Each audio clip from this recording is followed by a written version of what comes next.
Oh, sabi dito mga kababayan ng isang kilalang abogado, yung impeachment daw laban kay Sara Duterte is doom. Yan sabi dito mga kababayan sa balita, Manila Times, Sara impeach case doom. Sabi ni Attorney Romeo Macalintal, parang parehas yung, anyway, opinion man lang po nila. Parehas yata yung pananaw ni Attorney Macalintal kay Panilo. Ganon din po yung pananaw ni Panilo. Di paano yan anya Mr. Maravillas? Lahat na abogado may legal opinion po. Agita ninyo yung mga abogado. Parehas na libro yung pinag-aralan. Iba-iba yung interpretasyon. That is normal, mga kababayan. Parang yung mga pastor din. Iba-iba ang paniwala sa Bible.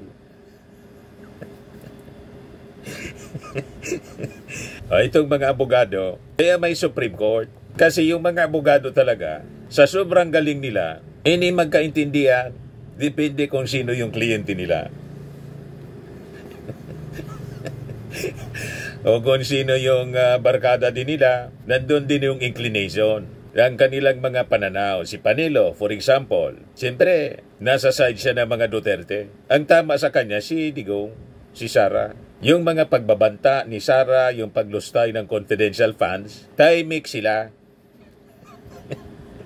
Kaya may prosecution, mga kababayan.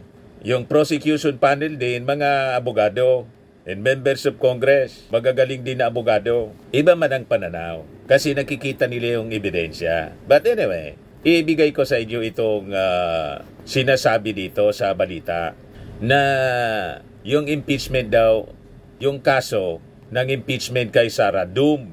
Yan na.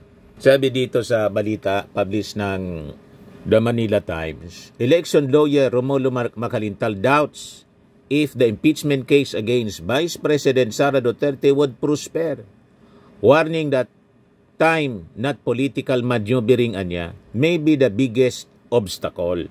Maybe. Hindi man siya sigurado. O, di ba? So sabi niya rito, if the impeachment case anya against Sara Duterte starts being heard on June 2, that case is already dead. Sabi po ni Macalintal sa isang interview. Happy niyan si Pusit. Pag maniwala tayo sa kwento ni Atty. Macalintal, di ba? Party-party agad yung mga DDS. Ayusan niya. Tuloy na niya yung pagkandidato ni Sara sa 2028. Walang problema. Pag na-acquit si Sara, halimbawa, hindi na matuloy yung impeachment trial kasi dead na daw, sabi ni Macalintal, di okay. Sabi nga natin, isa lang yung impeachment trial, impeachment case, yung problema ni Sara. May kaso pa siya sa DOJ. At may kaso din siya, Crimes Against Humanity, sa ICC. O di magparty-party kayo. Lumusot kayo sa isa, may dalawa pang sword of Damocles na nakahang sa ulo ni Sara Duterte. Sa dami ng problemang kanyang ginawa sa buhay niya, siya may gawa nito. Sabi dito, the case based on allegations of misuse of confidential funds and issuing threats against President Ferdinand Marcos Jr., First Lady Lisa Araneta Marcos, and House Speaker Ferdinand Martin Romualdez was filed on February 5. With 215 lawmakers endorsing it, far surpassing the required one-third of the House, the complaint was supposed to swiftly proceed to the Senate for trial as mandated by the Constitution. Ngayon, sabi ni Macalintal, this is anya too little too late. Yan ang kanyang pananaw. So, mas magaling pa pala si Atty. Romeo Macalintal kaysa sa mga batikang abogado at sitting congressmen ng ating House of Representatives na nireview nila yung impeachment. Laban, thoroughly reviewed. Kaya nga hindi agad na-endorse ng majority ng Congress. 250 yung pumirma, nadagdagan pa nga po. But anyway, sa pananaw po ni Macalintal, the present Senate no longer has time. Its term ends by June 30. Sabi ni Macalintal, citing Rule 44 ng Senado, which states that all pending matters and proceedings die with the adjournment or termination of Congress. This means the incoming Senate anya, which convenes after June 30, cannot simply resume the impeachment trial. Itong mga argumento ni Atty. Macalintal na pag-usapan na to noong mga nakaraang buwan ng mga constitutionalist, ay mamaya i-share ko sa inyo yung naging posisyon ng isang constitutionalist, si Atty. Sarmiento. Pero ibigay ko muna sa inyo, present ko muna yung mga puntos, mga sinasabi ni Atty. Macalintal for your information at pag-analisa. Di ba? Alin ba yung tama? So sabi po ni Macalintal, if the new Senate revives it, it would be considered as if it were presented for the first time. But here lies a problem. The Constitution explicitly prohibits the filing of more than one impeachment case against the same official within a 1-year period. Ganon din yung sinasabi ni Panelo. Magbarkada siguro yung dalawa. Pagtulungan niya natin na i-brainwash yung publiko. Anyway, abogado tayo pareho, may maniniwala siyempre sa atin. Ganun lang yan. So sabi po ni Macalintal, if there's a new impeachment case, it would fall under what's called the prohibition in our Constitution. You cannot have 2 impeachment cases within 1 year. Sabi ni Macalintal. Ni Macalintal, nililito mo yung sarili mo. Walang 2 impeachment. Isa lang na impeachment case. At marami nang nagsalita ng mga constitutionalist pwedeng tumawid kasi nandun na, naipasa na sa Senado, and the Senate is a continuing body.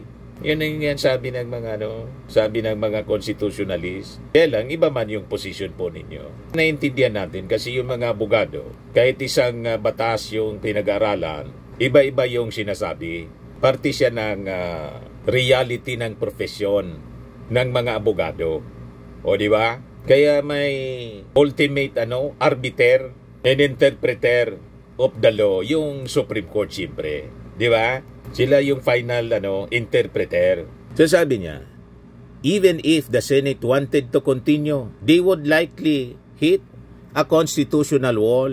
O ngayon, ano naman ang sinasabi ng isang constitutionalist para may balance po? At wag tayong mag-alala dito sa mga sinasabi ni Panelo, pati sinasabi ni Macalintal. O ito, published by ABS-CBN. Yan o. Ngayon pa lang, new Congress, new impeach complaint, lawyer says, no stopping Duterte impeach trial. O, diba?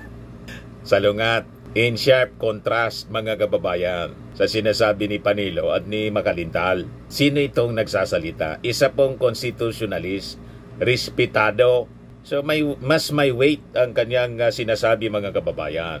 Yan po, Zadyan. It's all systems go for the impeachment trial of Vice President Sara Duterte under a new Congress and new members of the House Prosecution Team. Constitutionalist siya po, Rene Sarmiento, said there is no need to file a new impeachment complaint against Duterte since the Supreme Court had already made a distinction between legislative and non-legislative function in the case of Pimentel Jr. versus Joint Committee of Congress in 2004. Malinaw po, yung kay Macalintal malabo. Walang Supreme Court decision na sinight si Macalintal. Dito ako kay Sarmiento. Unang-una, si Sarmiento po, constitutionalist. Si Macalintal po, election lawyer. Sino ang mas magaling dito? Si Sarmiento o si Macalintal? Pareho sila abogado. Kaya lang, constitutionalist yung isa. At nag-cite siya, mga kababayan, ng Supreme Court decision. Si Macalintal, wala man, kwento man lang niya yun. Hindi pa siya sigurado, maybe. Yan ang sabi niya, maybe. O, diba? Dito ako sa sigurado. So this means that the Senate continues as a functioning body despite the Philippine midterm election, sabi po ni Sarmiento. Sa tingin ko anya, walang legal infirmities. Sa patuloy na pag-aaral, pwede rin na tumawid kahit na may panibagong mga West na uupo dito sa impeachment court. The Senate is a continuing body. Hindi na potol ang pagtakbo ng ating Senado.